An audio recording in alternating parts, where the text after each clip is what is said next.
Wow, that's such a cool idea to build. Why didn't I figure it out myself? Let's learn how to build a Pomni. Round 1. I decide to build Pomni in a sitting position because sitting characters often feel much more expressive than standing ones. A standing statue usually relies on height to attract attention, while a sitting pose has to communicate personality through shape and posture. I start with the legs, using red, yellow, blue, and white concrete to recreate the colorful design of her outfit. Since the legs will be folded in front of the body, I spend some time adjusting their proportions so they actually look like they are supporting a seated pose rather than simply sticking out from the torso. One thing I always notice with character builds is that posture matters almost as much as colors. Even if every block is correct, a strange pose can make the entire character look off. That is why I keep checking the silhouette from different angles while extending the legs. The bright colors also help separate different sections of the outfit, making the statue easier to read from far away. Characters from animated worlds often rely on strong color contrast, and Minecraft builds benefit from that same principle because details become harder to see at long distances. Once the legs are finished, I start connecting them to the lower part of the torso. This step is important because the transition between body parts often determines whether a statue feels natural or blocky. I continue using red, blue, and yellow concrete, carefully mixing the colors to match Pomni's outfit. One thing I like about colorful character designs is that they naturally create visual interest without requiring complicated shapes. Even simple geometry can look impressive when the color placement is correct. While extending the body upward, I also make sure the width stays proportional to the legs. A common mistake is making the torso too large, which causes seated characters to look top-heavy. By keeping the proportions balanced, the build feels more believable and much closer to the original design. Now, I continue shaping the dress portion of the outfit. The dress is one of the most recognizable parts of Pomni's appearance, so I want it to stand out immediately. I alternate between red, blue, and yellow concrete to create clear sections that are easy to distinguish. Color blocking is actually a useful design technique because it helps viewers identify shapes quickly. If every color blended together, the dress would lose some of its visual impact. While building, I also think about how the colors interact with each other. Warm colors like red and yellow naturally draw attention, while blue helps create balance. Using all three together creates a design that feels energetic without becoming overwhelming. After that, I begin constructing the upper section of the dress and connecting it to the shoulders. The shoulders act as a bridge between the body and the arms, so their proportions need to feel correct. If the shoulders are too wide, the character can appear awkward. If they are too narrow, the arms look disconnected. I take my time here because character statues depend heavily on proportion. Many beginner builders focus entirely on details like faces and forget that the overall body shape has to work first. By establishing a solid structure before adding smaller elements, the final result ends up looking much cleaner. Next, I start building Pomni's arms. Since she is sitting, the arms need to feel relaxed rather than stiff. Even though Minecraft is made of blocks, posing still matters. The position of the arms can completely change how viewers interpret the character. I continue using the same color palette as the outfit to maintain consistency. Consistency is important because it helps every part of the statue feel connected. As I shape the arms, I also think about how they interact with the torso. Overlapping forms often make statues look more dynamic and less like separate pieces stacked together. With the body complete, I move on to the face. I use mostly white concrete because it provides a clean base for all of the facial details that will come later. Faces are usually the focal point of character builds, which means mistakes become much more noticeable here. Before adding any features, I focus on getting the proportions right. The width of the face, the placement of the cheeks, and the overall shape all contribute to the final expression. A good face is not only about individual details, it is about how those details work together. By starting with a simple white base, I give myself more flexibility when adding the eyes and other features. Now, I add the cheeks using pink concrete. This might seem like a small detail, but subtle color changes can dramatically affect a character's expression. The pink sections help make Pomni look more recognizable and give the face a softer appearance. After that, I start working on the eyes using blue concrete, red concrete, and sea lanterns. Sea lanterns are especially useful because they add brightness and naturally draw attention. Eyes are often the first thing viewers notice, so making them stand out is a good strategy. I carefully position every block because even a one-block shift can change the entire expression.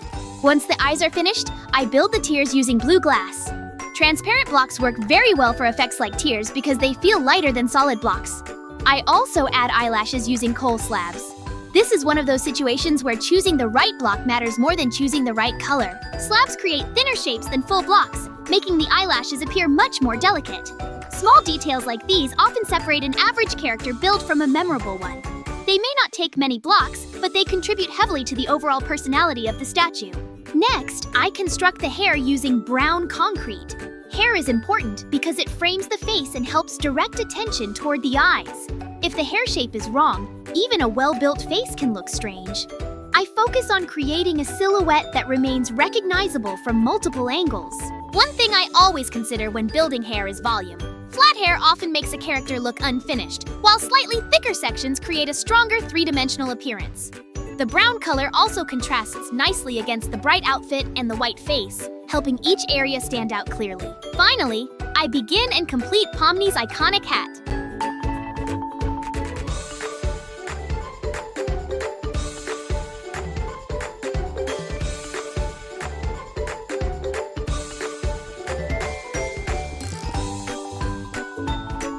I start with the yellow section closest to the head before dividing it into two large extensions.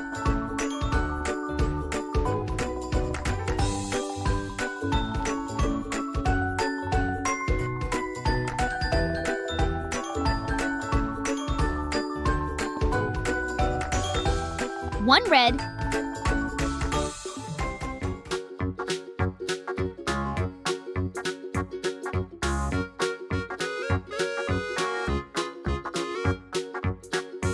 and one blue.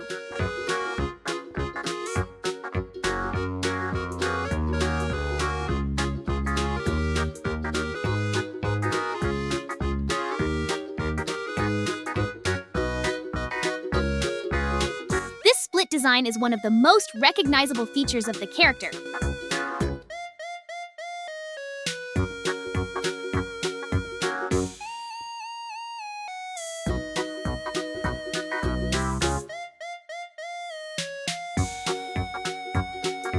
So I make sure both sides remain balanced.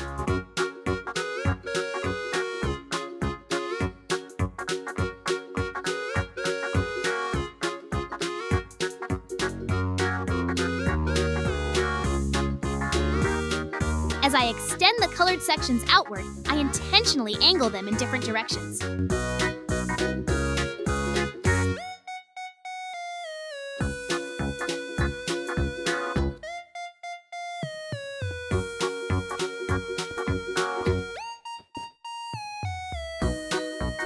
Symmetrical designs can sometimes feel static, while slight variation creates movement and personality.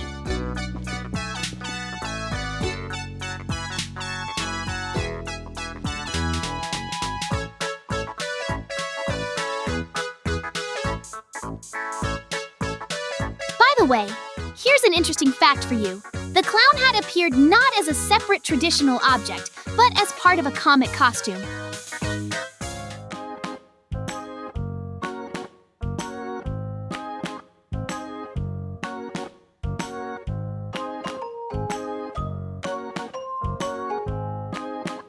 In the 19th century, circus clowns deliberately wore ridiculous, too small, too big, or oddly shaped clothes to look funny.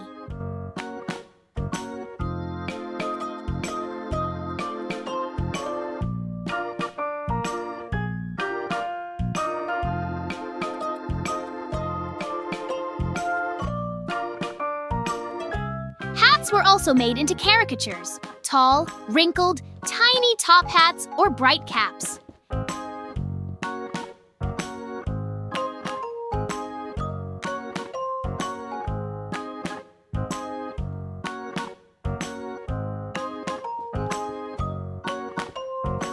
The image was strongly influenced by theatrical buffoons and commedia dell'arte characters, who also wore unusual headdresses. Over time, the bright and strange hat became one of the recognizable symbols of the clown, along with the red nose and large boots.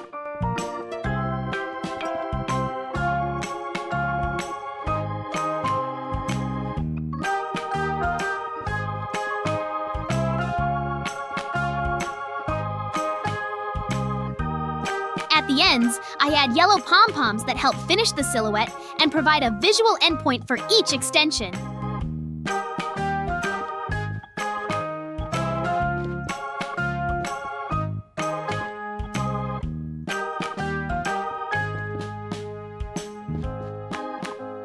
After filling the remaining sections with red and blue concrete, the hat finally wraps around the entire head.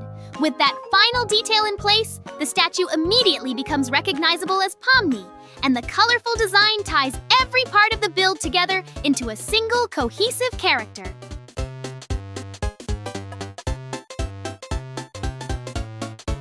Phew, it took so much effort. Great, my Pomni is ready. Oh, wow! Yoo-hoo! We're going to build a Pomni today. I love building. Mikey has probably already built his Pomni. Ah, Mikey, is that all you've built in that time? It's just a regular Pomni. JJ, you only know how to offend me. By the way, I tried very hard. Mikey, you should have added at least a little bit of yourself to make the building look more interesting. Oh, that's it. Stop judging. Maybe then you'll show me how to build a Pomni? Of course, we ran to the place. JJ, I'm not sure you're going to make it. But in any case, good luck to you. I'll wait for you at the house. Thanks, then I'll start. Round 2. I decide to build a Pomni Prototype instead of a regular Pomni because prototype-style characters usually allow for much more creative freedom while still remaining recognizable. Rather than starting with the head, I begin with one of the front legs. Many builders want to jump directly into the most recognizable parts of a character, but I always prefer establishing the foundation first. The lower structure determines almost every proportion that follows. If the legs are too short, the body will feel oversized. If they are too wide, the creature may look heavy and awkward. For this reason, I use gray concrete and polished stone to create a strong mechanical-looking support. These materials immediately communicate that this version is different from the original character. The combination of smooth concrete and textured stone also creates visual variety without requiring complicated shapes. Even at this stage, I am already thinking about how the final silhouette will look from a distance because viewers usually recognize large statues by their overall shape long before they notice individual details. As I continue refining the first leg, I focus on its proportions and weight distribution. One thing many builders underestimate is how important support structures are in creature designs. Even though Minecraft does not simulate gravity the same way real life does, players still subconsciously expect large creatures to look capable of supporting themselves. That is why I avoid making the leg too thin. A narrow support might save materials, but it can weaken the entire appearance of the build. I also vary the shape slightly instead of creating a perfect rectangle. Small changes in width help create a more natural and believable form. Creature design often depends on these subtle adjustments. Most viewers may never consciously notice them, but they will notice when something feels wrong. By spending extra time on the first leg, I establish a strong visual language that will guide the rest of the project. With the first leg completed, I begin extending the torso behind it using mostly red concrete. Red immediately becomes the dominant color of the build, which is useful because large creatures benefit from having a primary visual focus. When too many colors compete equally, the viewer's eye does not know where to look. The red body helps unify the design and provides a strong foundation for the details that will come later. While expanding the torso, I focus primarily on volume rather than decoration. This is a stage where many builders become impatient and rush ahead to details. However, details cannot save poor proportions. A statue with excellent details but weak primary shapes will still look unfinished. That is why I continue evaluating the overall silhouette after every few rows of blocks. As the torso grows larger, I begin adding diorite slabs to the front section to represent ribs. This is one of my favorite details because it immediately adds depth to the design. Large areas of a single material can sometimes feel flat, regardless of how much effort went into building them. By introducing diorite slabs, I create texture contrast that helps break up the red surfaces. Slabs are particularly useful because they allow details to feel thinner and more refined than full blocks. Another advantage is that the brighter color naturally draws attention to the center of the torso. Good visual hierarchy helps guide the viewer through a build.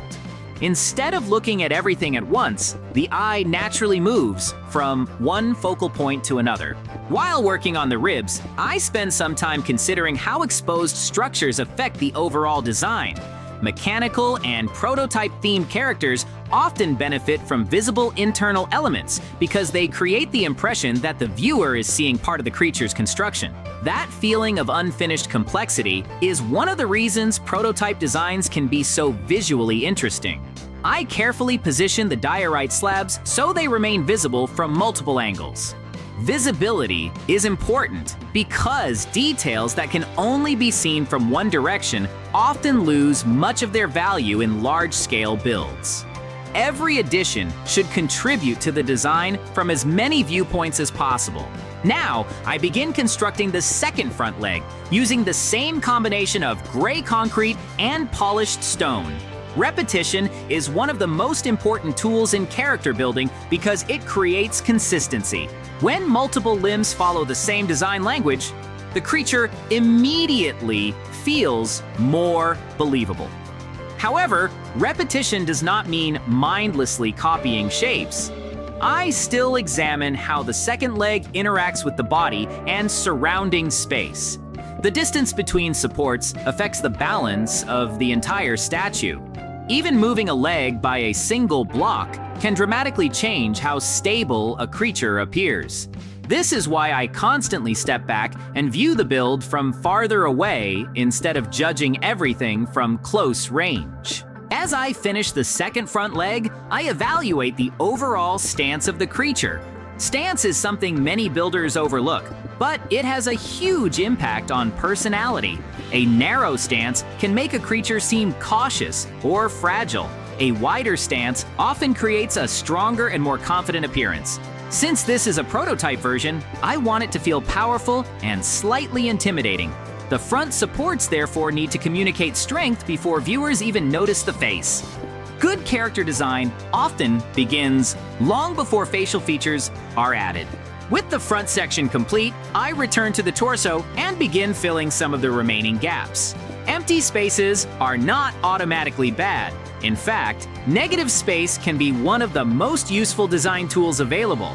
The challenge is making sure every opening feels intentional. Random gaps usually look unfinished, while carefully placed openings can improve readability and add complexity. As I adjust the torso, I think about how light and shadow will interact with these spaces. Areas of contrast often make large structures feel more detailed without requiring additional blocks. Next, I move toward the rear section and begin constructing the second pair of legs. Since these supports will carry the back half of the creature, their proportions are just as important as the front ones. I continue using the same material palette to maintain consistency throughout the build. Consistency is what allows creative details to stand out. If every section uses completely different materials and shapes, the viewer becomes distracted by the differences instead of appreciating the overall design. The rear supports also help establish the full length of the creature, making it feel larger and more imposing. While extending the rear legs, I think about how viewers perceive creature builds in Minecraft. Interestingly, most people recognize a character's silhouette before they recognize its details. That means the overall outline often matters more than individual decorations. This is one reason I spend so much time adjusting proportions. A perfect face cannot fix a weak silhouette. By ensuring the legs and body work together, I create a stronger foundation for every detail that comes later. These adjustments may seem small while building, but they have a major impact on the final result.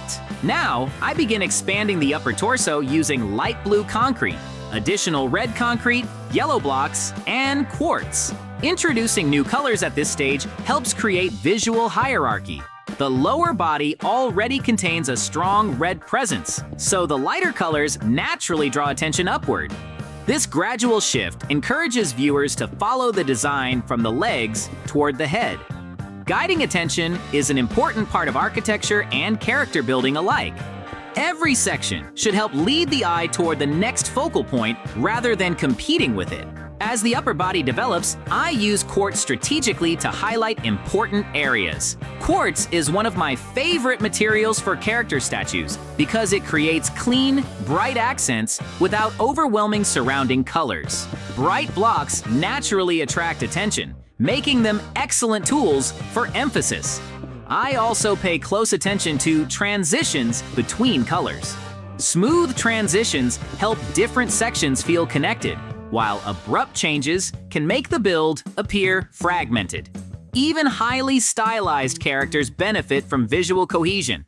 With the body mostly complete, I begin constructing the face using quartz blocks and quartz stairs.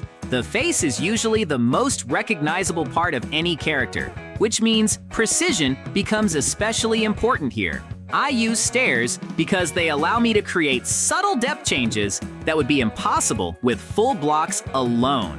Depth is often what separates an average statue from an impressive one. Even a one-block variation can create shadows that dramatically improve readability. Throughout this process, I frequently step back and evaluate the expression from different angles.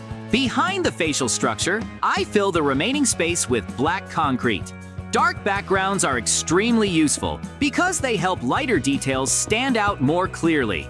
Contrast is one of the strongest visual tools available to builders. Instead of adding more decoration, sometimes the best solution is simply increasing the contrast between existing elements. The black concrete creates a clean backdrop that allows the quartz face to remain the primary focal point. This makes the expression easier to read from both nearby and distant viewpoints. For the final stage, I construct the large hat using red, yellow, and light blue concrete. The hat consists of 3 hanging sections that extend outward from the head. One thing I find interesting about Pomni's design is how recognizable the character remains because of the headwear alone.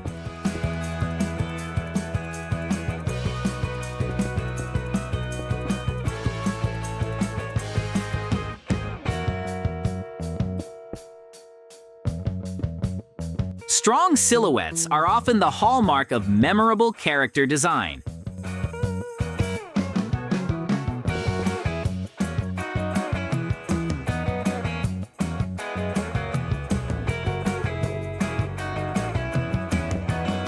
I carefully position each section so the hat feels balanced while still appearing dynamic.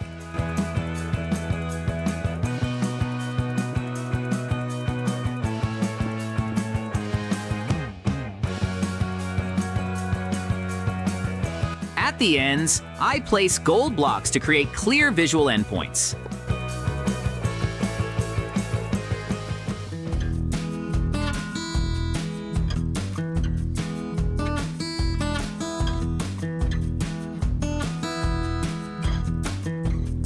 Finally, I build the arms using black concrete, slabs, stairs, and fences.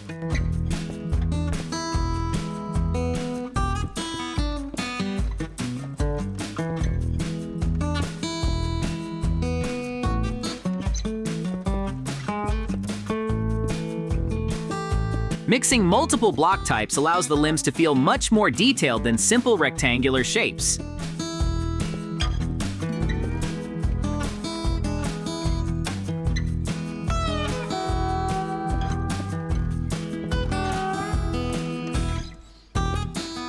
To complete the face, I place skeleton skulls where the pupils would normally be.